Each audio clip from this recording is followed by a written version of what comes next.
Well, welcome back. A Fox News alert for you. Some new reports showing that the New York City terror suspect has been on the radar since at least 2015. So how was he able to carry out the deadliest terror attack that the city has seen since 9/11? Now, former CIA analyst Fred Fleitz is here to weigh in on the red flags that could have been missed. Thank you so much for joining us this morning.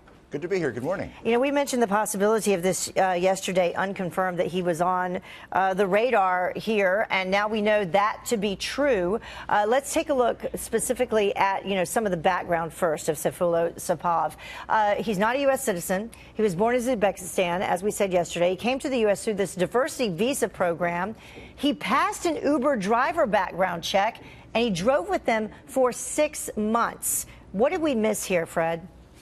Well, let's start off with noting that we're hearing the same thing we hear every time there's a terrorist attack in the U.S. The guy's a lone wolf, there's no foreign ties, and we have New York officials saying he was recently radicalized. You know, New York officials can't know that. He was interviewed as part of a counterterrorism investigation 2 years ago. His mosque was under surveillance by the New York City Police Department. I think those are red flags, and it raises for me the question, was this an intelligence failure? But there's a bigger question here.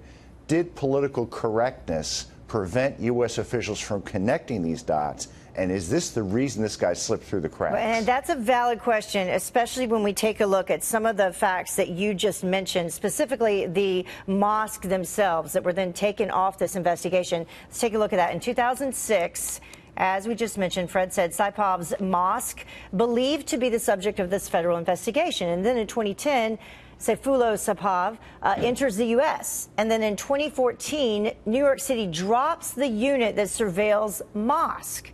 And then in 2015, he was identified as a point of contact for the 2 men in a terror database. And then at that time, he was interviewed as well. And then in 2017, Saipov carried out, of course, the deadliest New York City attack since 9/11. So do you think part of the issue were the surveillance of these mosques that was lifted? I think there's a real possibility of that. This mosque was being surveilled by the New York City police, even though it was in Paterson, New Jersey. There was a special arrangement with a prior New Jersey governor to permit that. But Bill de Blasio shut down this surveillance program because he thought that it wasn't sensitive to Muslims in the region.